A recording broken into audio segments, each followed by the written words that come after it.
Good morning, everyone. This is Kevin Robbins from CEO of MEA. Thank you for joining us for our weekly town hall. As we've talked about the last couple of weeks, our focus is really on the new normal and, kind of integrating in COVID and all of its impact, but also kind of how do we go about doing what we do, especially from an HR standpoint in this kind of very different world we're living in. So we're very excited about our topic and speaker today. So we'll get into that in 1 second. Next slide. Just want to remind everybody, next Tuesday, same time, 11 a.m. on Tuesdays, we will be discussing, addressing unconscious bias in hiring. And, again, with, so much discussion in our society about how to improve our diversity and inclusion, this is one that we hope you can join us for. And then we're lining up speakers for the rest of August for these. So again, keeping it very focused on the new normal and things to think about as we kind of adapt and adjust to the world we live in today. So when you get the follow-up today, there will be a listing of these sessions. Each one has to be linked on individually. So please join us for those upcoming sessions. It's been great so far. We usually get around 150 to 200 on these, and we're hopefully providing value. And as always, with all of our conferences at the end, last 15-20 minutes, Amy McAndrew will update us on what's new and what's happening. And there is always something happening from a compliance and regulatory standpoint. This week's no different, and she'll touch on a couple things. Next slide. We're very excited. In-person training begins again next week. This will be in addition to continuing the virtual training. We're starting with our core programs, team lead certification, our foundational leadership series, stress management, diversity, inclusion, and civility in the workplace. So, want everyone to be reassured and know that we are extremely focused on safety. And our procedures are all in accordance with CDC and Pennsylvania guidelines as they are changing. You'll see our conference room in the picture there, and everybody will be significantly spaced with sanitizer for all. So again, a lot of companies have employees that are going to work every day or may not have the ability to do online training. So we wanted to bring this back, and that we've had very good registration so far. So if you need someone to need these skills, please think about that. Next slide. We've reopened our environmental health and safety roundtable. I think with we did the PSO training, and we trained about almost 200 people. So we have reopened that and added 2 additional virtual sessions. You can see the dates and times there. This is available to members. And please, at the end of this, we'll send an email with further information to register. But again, if you're that PSO officer, I think this is a great opportunity to keep current and active and with regard to your responsibilities and for being that PSO, especially in Pennsylvania. Next slide. We are very excited to announce, we just kind of launched this last week, probably the most preeminent leadership conference going to be held this year. We are hosting this along with 10 other employer associations throughout the country. You can see the list of speakers there.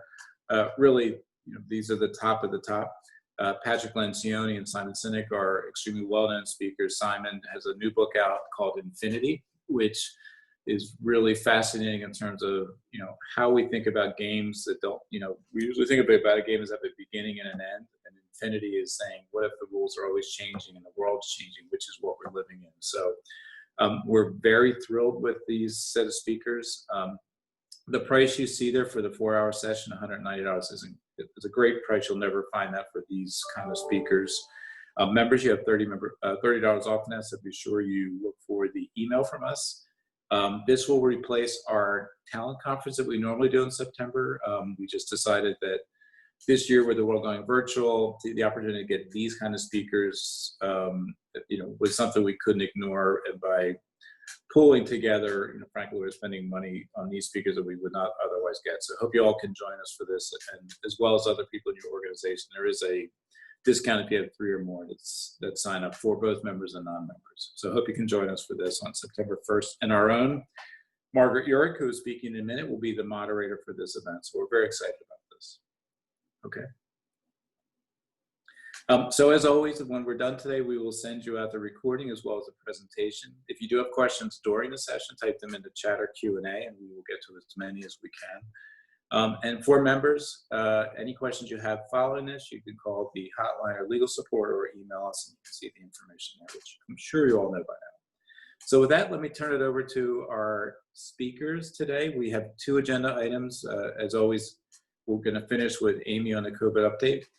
But the first sessions will be run by our training group, Margaret Urich and Marion Belatten. And, you know, kind of a little bit funny title here, Making Zoom 3D. We're all getting very used to this flat view of people. And, you know, how do we bring that to life when we're managing teams virtually, which I would say is now going to become more of the norm than the exception. And, you see more and more companies. I think Google just announced yesterday they're going to stay virtual through July of next year. So I don't think we see things coming back anytime in the near future. So again, to adapt to grow, we have to develop skills to do this. And I'm going to turn it over to our experts to lead this discussion. All right, great. Thanks, Kevin. So let me get set up here. All right, so when, as Kevin said, right, this is a new skill we need to develop. And, you know, when you think about it, managing people, right, requires a learned skill set. Managing team requires a learned skill set. Managing remote or virtual teams also requires a learned skill set. And each one can build on the other, but there are, you know, some very specific skills for each area that we need to develop. It's why at MEA we have a really, you know, very robust training program, because we know there's all these different skills that need to be developed. What we're sharing with you today are some of the skills that we share in our remote leadership workshop. So this is just a quote that we like to use to start our remote leadership program. And it's just getting people to think about what's really required now. And with our remote leadership workshop, we've had this program for years. We've been doing virtual training at MEA for many years now. But we took this course and we really adapted it just recently in response to the crisis that we all are living in right now, and the crisis that has forced many of us as organizations to move into the virtual environment, right, and to go remote, to have our employees working off-site. So this is just a great quote to talk about what's really needed now from our leaders as we are now managing remote teams. And I love the focus there and the reference there to truth and stability, right? Authentic connections, self-esteem, growth, and meaning. So when we think about our leaders and we think about what we need from our leaders, we often think of this masculine superhero leader, right? This is the type of person that's going to get us through. And we mention this because really now, with what we're seeing and with this crisis, is that what we need from our leaders is this ability to have the analytical and problem-solving mindset, to be great making decisions based on facts, but also to be able to demonstrate vulnerability and empathy. And those skills are needed now more than ever, especially when you think about managing a remote team. So with the teams, or with our members that we've been talking to and supporting through this process, what we're hearing is that that you're feeling, you know, what we have listed here on the slide, that there's this lack of connection, right? That it's just really hard to communicate with my team, that we don't seem to be sharing information the same way. We're just not as collaborative. It's really hard to focus, right? And it takes a lot more time to work with this remote team. And things are always changing. And right now, things are constantly changing, right? Everything is so uncertain. And so it's really hard to just manage these changing priorities for yourself as the leader and then for your team. And then how do you manage performance? And how do you manage poor performance, right? So that's even more difficult, or feels more difficult, when you have this remote team. And then you've got this idea of managing a team, but you also have individuals on this team. So how do you balance the needs of the individual and the needs of your team? And stress, I think everyone is saying that there's just heightened stress for all of us right now. And, you know, productivity is always the one that people focus on. How do I know that my team is doing what they're supposed to be doing? How do I know that we're working towards the goals that we should be working towards in the manner that we should be working towards them?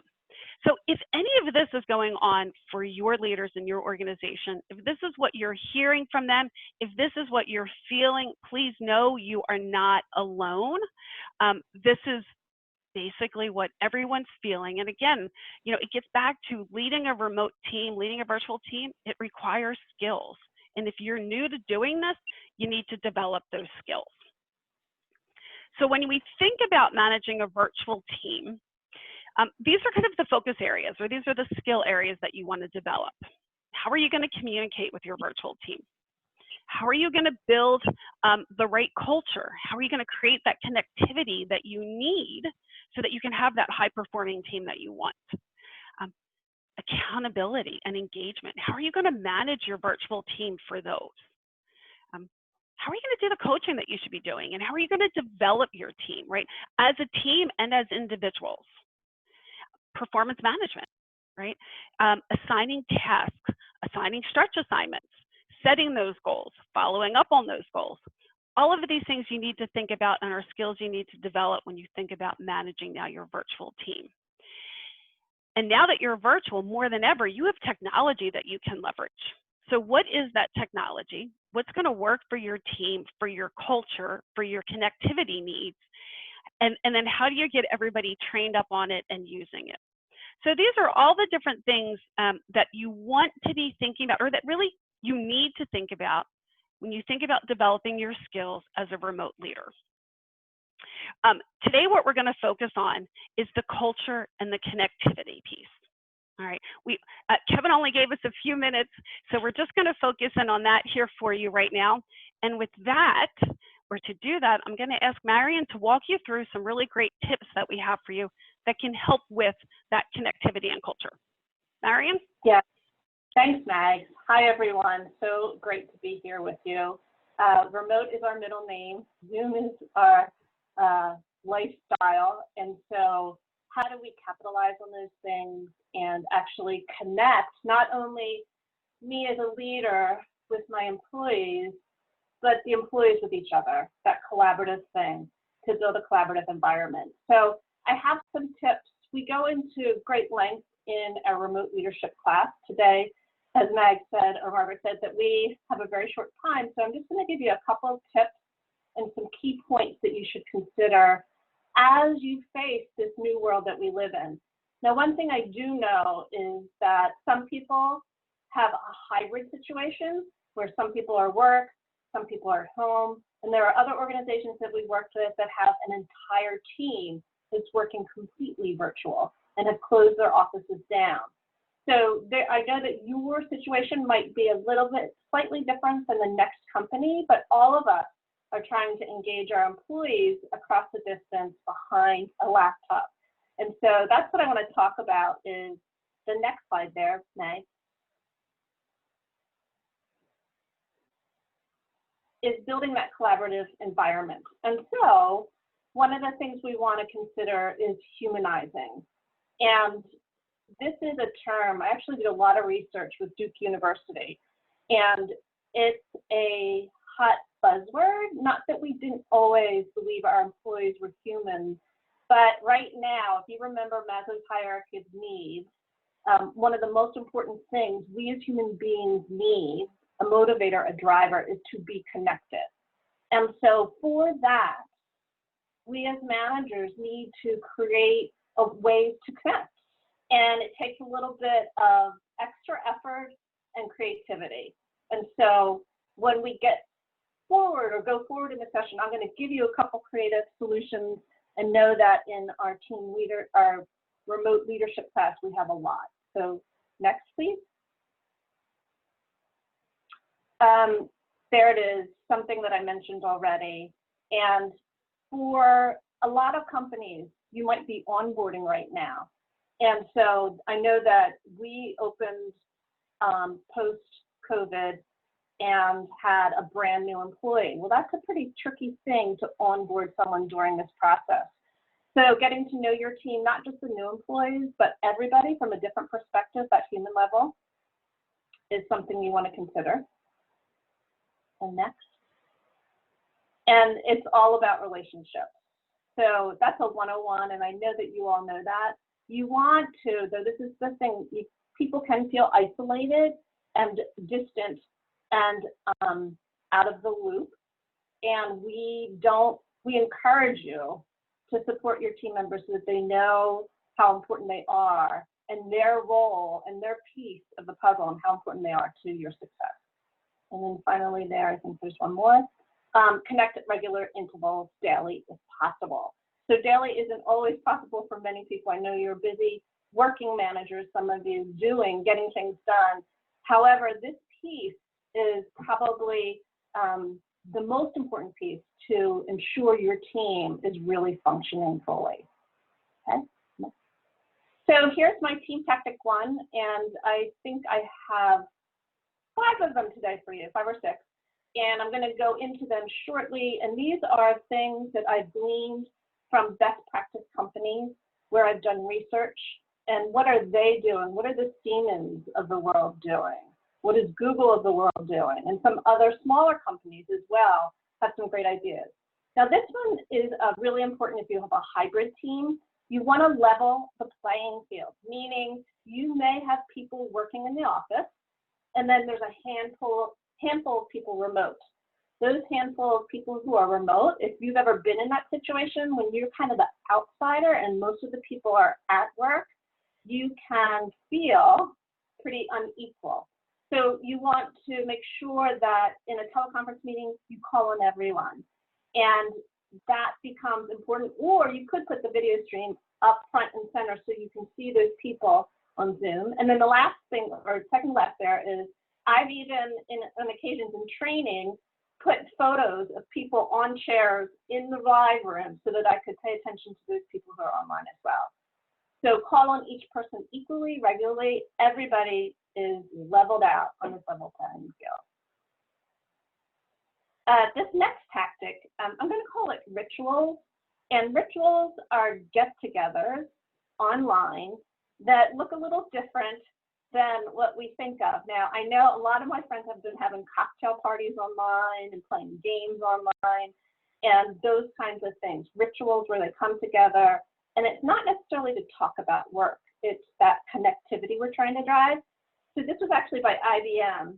And the manager at this particular department organization sent all of their employees ice cream Super Bowl, chocolate sauce nut, gift certificate to a local ice cream store, and then sent out one of those cute e-bites and had everyone get online at the same time with all their supplies, build their Sundays, and have an ice cream social. And it was a big success for this company. IBM obviously is international, so they even did it with folks across the pond kind of thing. And it creates this other sense, more than we're just widgets or on the production line, we are full humans. That's team tactic 2.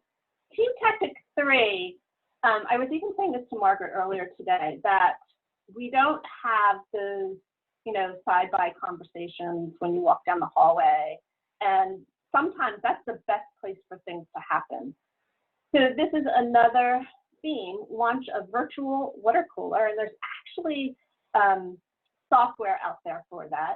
And Squiggle is one of those software apps that you can use.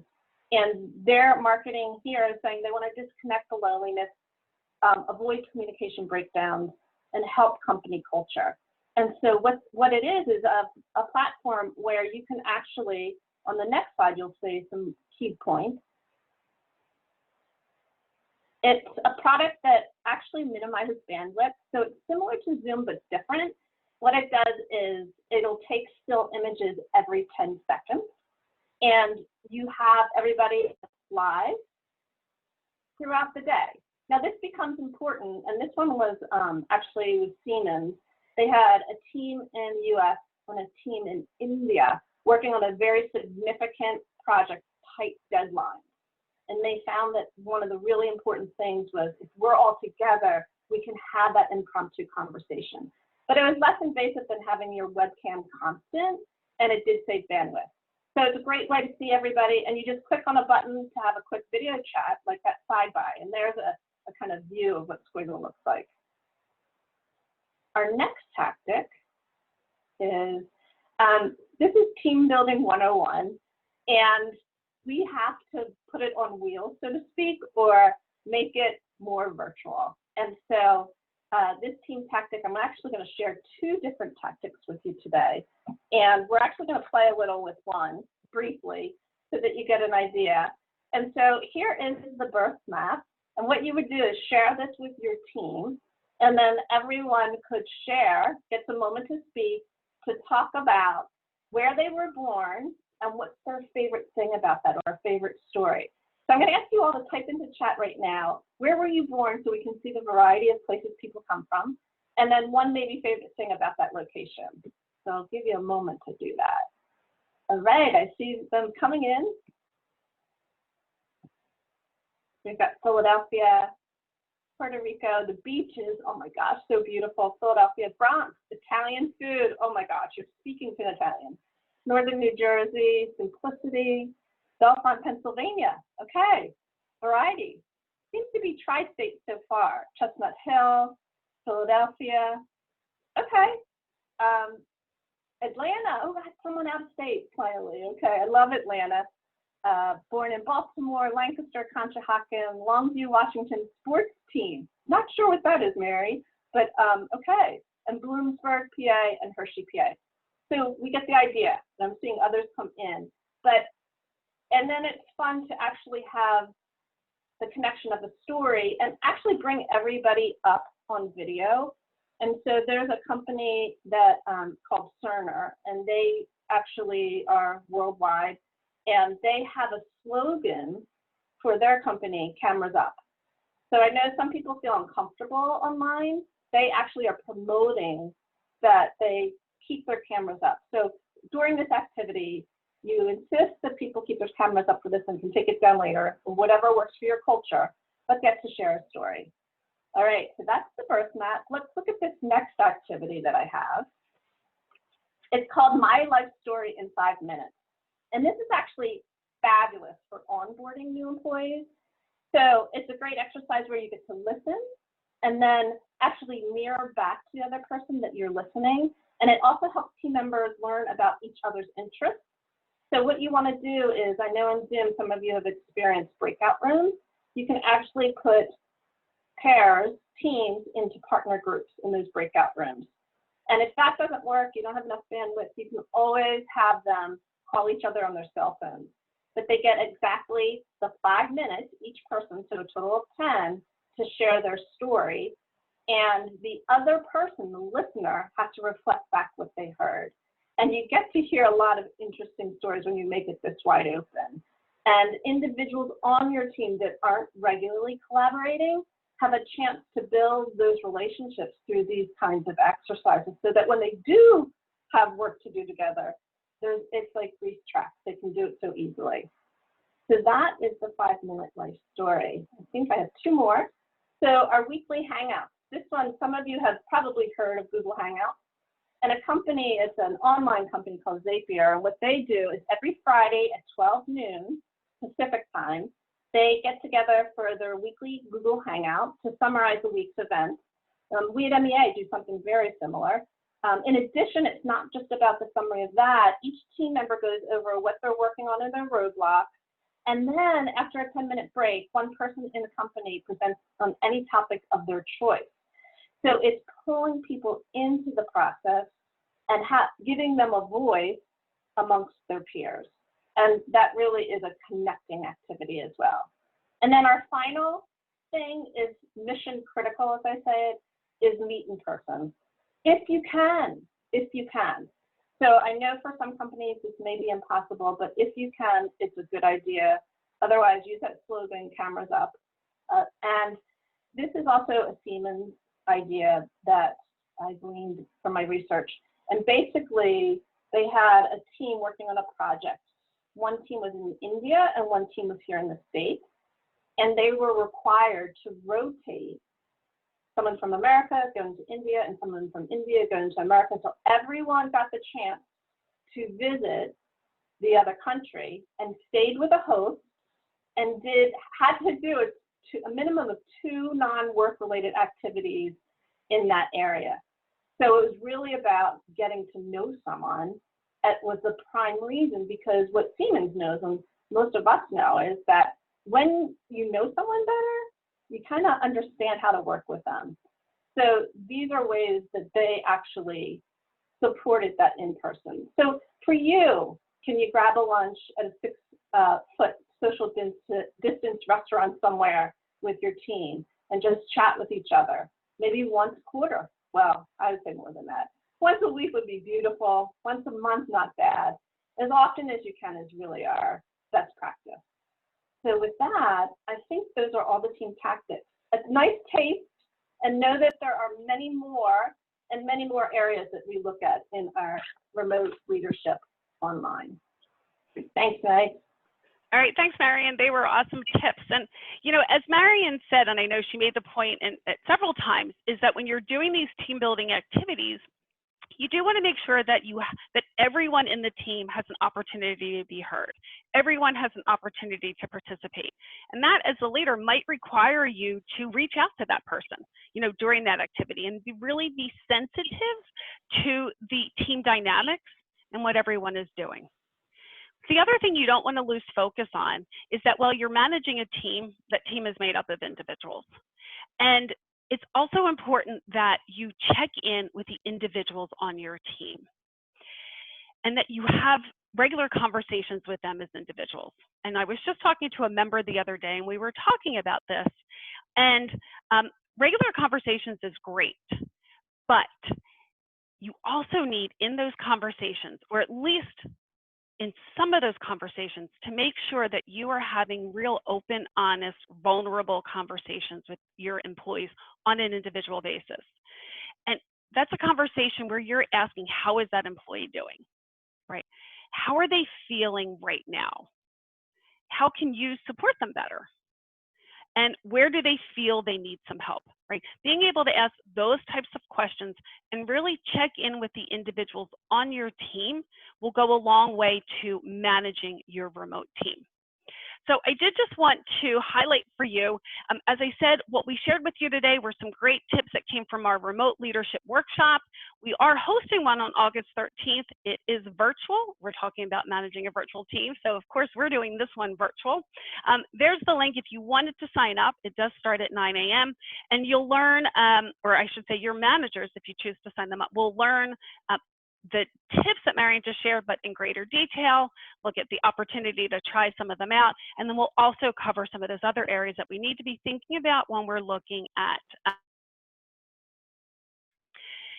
Now, one of the things I wanted to check in with all of you around, so when we think about managing a remote team, when we think about teams, you got to think about team meetings.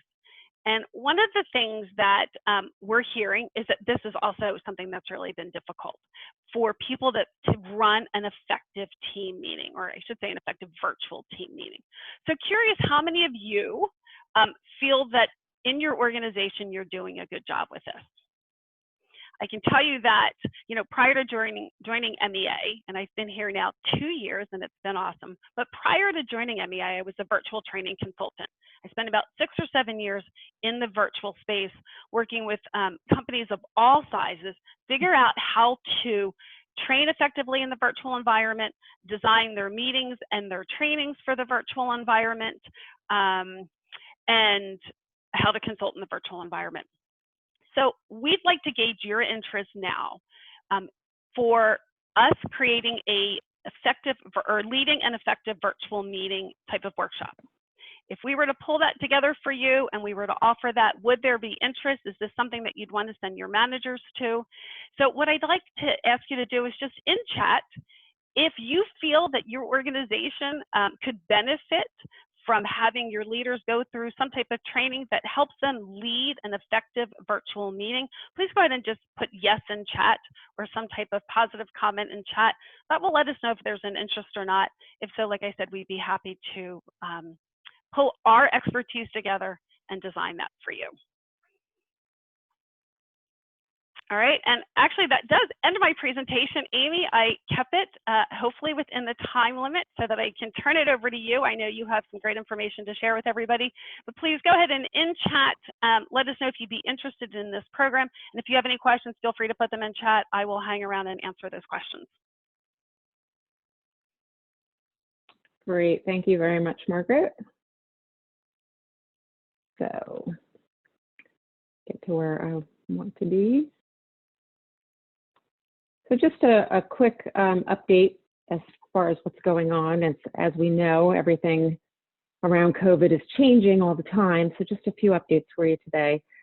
Still, we're in green in Pennsylvania, and even though New Jersey uses a slightly different metric, as does Delaware, they're in pretty similar places. Delaware seems to be going back and forth a little bit as to how they're doing with their cases, but for the most part, things are opening up more and more in the tri-state area.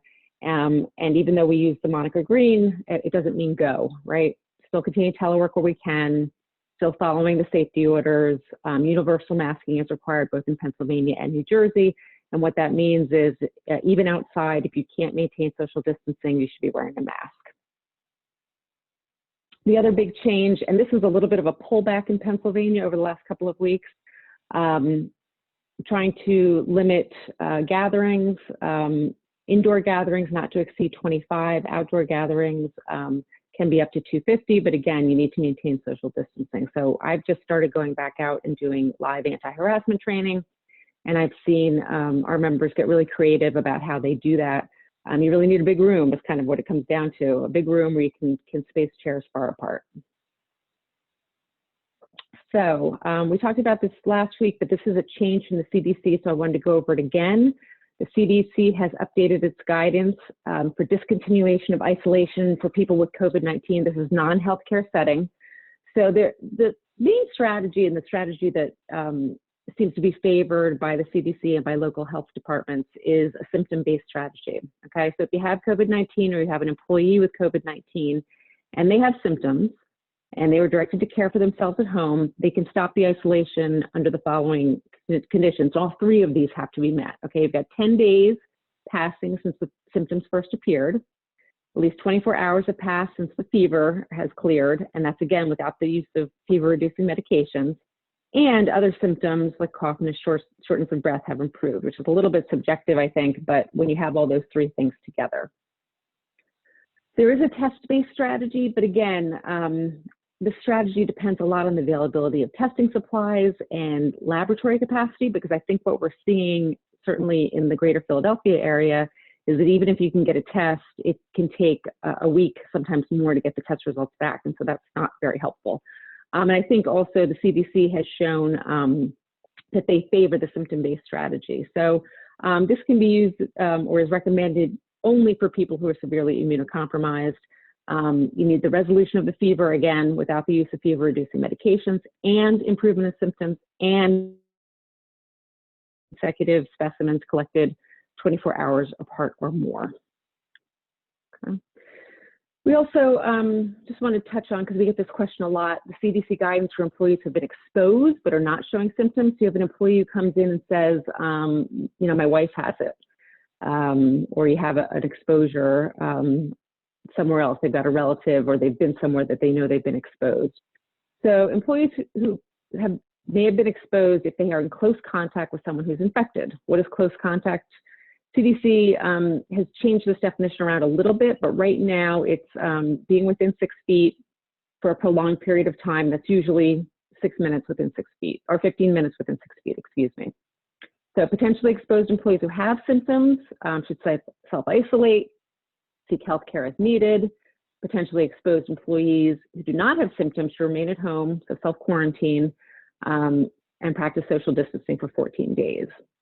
And all other employees, so employees who may have had some exposure, but it's not that close contact exposure, self-monitor for symptoms, obviously wear the face coverings in public, and if they develop symptoms, they should let their supervisor know and stay home. So this really illustrates the importance of a flexible PTO policy. We really want to be encouraging people to stay home when they're sick. I know we've been hearing that since March, but it really is true. Because if we have people who feel that they have no choice but to come to work, even though they might not be feeling so great or they might have that low-grade fever, it certainly can help spread the virus. And then I want to touch on the COVID-19 Pennsylvania Hazard Pay Grant Program. Someone brought this up last week. So the idea here is not that hazard pay is mandatory, but there is a grant program that's been started by the Commonwealth of Pennsylvania. Deadline is this Friday, the 31st. Is that right? That's this Friday, the 31st. Yeah. So to be eligible, you need to be in one of these industries: healthcare and social assistance, food manufacturing. Put healthcare and social assistance in there twice. That's good. Janitorial services, transit and ground passenger transportation, and security services for eligible industries. So if you're in one of those industries, you could apply for this grant program, okay? And the idea behind the grant program is that you're going to give hazard pay, an increased amount of money, to your frontline employees who are potentially exposing themselves to COVID-19, okay? So it's, again, additional pay for performing hazardous duty or work involving physical hardship related to COVID-19. It's for your direct employees, full or part-time, that are earning less than $20 an hour, and that doesn't include their health care or their overtime. And it's for you to pay them from August 16th, 2020 through October 24th, 2020. The employees, again, because it's coming from the Commonwealth of Pennsylvania, the employees must be employed in Pennsylvania. Frontline employees facing the hazards of COVID-19, so that doesn't include people who are exclusively working from home. The idea basically is your folks who are out there exposed to the public, so your retail workers, your restaurant workers, things like that. Okay, there is an application process.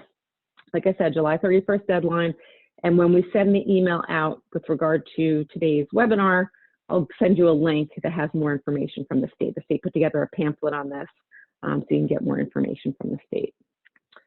And I did want to touch again, I know I've talked about this in prior webinars, but I think we continue to get questions on it. So personal travel and also business travel, New York, New Jersey, Pennsylvania, Connecticut, and some other states have issued their guidance regarding quarantine upon return from certain hotspots. The states do change. I understand, for example, Maryland and Virginia, at least were put on New Jersey's list. I'm not sure if they were put on Pennsylvania's list. So do you as an employer have a responsibility to monitor where your employees are going? I would say yes. Okay, we as an employer have a responsibility under OSHA to provide a safe work environment. So part of that is making sure that we're complying with state and federal guidelines around COVID-19 to make sure that we don't have exposures in our workplace. So what a number of employers have done is they've issued sort of temporary policies, sent an email out to your employees, for example, saying, hey, if you are traveling to any of these areas, we need to know, and then we're going to have you self-quarantine. Gotten a lot of questions about whether or not FFCRA would apply to that 2 weeks of quarantine. And now I've heard attorneys come down on both sides of this, okay? This is what I can tell you. I have not seen any authority that says FFCRA definitively applies. The language of FFCRA says that you have to be self-quarantining according to a government order. These are not government orders, except in New York, there's an executive order, but New Jersey and Pennsylvania, these are not orders. These are guidelines, suggestions, strong suggestions, but still suggestions. So there is definitely a chance that FFCRA does not apply, and sort of when you're weighing, should we apply FFCRA or not, if you give it to, you might not get the tax credit. If you don't give FFCRA that your employees were entitled to, potentially that sets off some kind of a legal proceeding from the DOL. So you need to make that decision for your own workplace in consultation with an employment lawyer. Okay, and if you just come out on the side that no FFCRA applies, you have to pay them while quarantining. Keep in mind there is an exempt versus non-exempt difference here. A non-exempt employee only gets paid for the hours worked. An exempt employee must be paid for any work week in which any work is performed. So there may be a difference, but there may be a situation where you can allow the employee to take PTO or come up with some other solution. I did have a question from a member, does unemployment compensation apply? So we reached out to our partner, Corporate Cost Control, Judy Snyder, and she said she thought it did. So that might be another option as well. All right, so do we have questions? Kevin. Trying to unhook myself, here we go. We do. Somebody asked a question. that financial institutions are not eligible for this grant program. I think that was a comment. I believe that's Thank you. Yep. Regarding quarantine hotspots and companies choosing to mandate quarantine, are there any trends on disciplinary action if an employee does not share? So I guess it is if you have a policy and someone doesn't share, what can you do? So I would definitely put it in the policy that there are going to be repercussions if the employee doesn't share the employee lives. We've seen more than one employee get themselves in trouble by posting on social media and somebody reporting back that, hey, that person was in South Carolina last week. So you need to think through that on your company's culture, like what's going to be the discipline. I don't think we want to be firing people over this necessarily, but it's an individualized decision, and you've got to be prepared to follow through on whatever the threat is, and that becomes really important. And you have to apply consistently. You've heard me say that before. It can't just be applying to the employees you like, you don't like versus the employees you like. Okay. Another question was, is an employee had close contact with someone who thinks they have COVID, but they're waiting for the test results? Should they start quarantining at that point or wait for the test results? Current CDC guideline on that is that you can wait for the test results, but if you, as an abundance of caution, want your employee to stay home, you absolutely can do that. Just keep in mind that you got to think about how they're going to get paid. Can they telework? Great. Just have them stay home, probably easier. If they can't, you need to think about that as well. What are you going to do to try to make them whole? Okay. I think another question related to these, the hazard pay was, can a pharma company that makes generic pharma be included within the definition for that? So I'm not going to pretend to have any expertise here. This is something that just came out. So I really just can't answer that question. I think the idea was frontline workers who are getting exposure to the public, but it's not 100% clear. I mean, look, it's just like with PPP. I think what we told people is if you want to apply, there's no harm in applying as long as you're giving truthful information. Yeah, and I think that'd be my guidance too, is say just apply. But I think they're, like you said, looking at people that are more in the people-facing side of the world, not every life-sustaining business. I have to read a long one here. I see the requirement of all employees versus employees for 30 days. And it's a pretty long one under chat. For example, childcare employees already. Yeah, I see that. I think I know what they're getting at. So a question that we've had before, what do we do with FFCRA? What do we do as employees? What do we do as employers now that it looks like many kids are not going to be back in school in the fall? So keep in mind FFCRA, there's the 80 hours of emergency paid sick leave, and then there's an additional 10 weeks of extended FMLA. The 80 hours of paid sick leave and the extended FMLA can all be used for childcare issues. So you essentially got 12 weeks for childcare issues. But if you've had an employee use it already, it doesn't renew. That time does not renew before the end of the year. So it's something to be thinking about now as an employer. If you've got employees with school-age kids who might not be going back to school, what I suggest is you reach out to all employees to sort of talk about generally about accommodations. We understand that things are rapidly changing. If you have a need for an accommodation around your schedule, we ask that you reach out to a designated person and have that discussion. That allows the employees to reach out, whether it's an ADA issue or a childcare issue or something else, and they can talk to folks. Okay. I think that's it, Amy. Okay.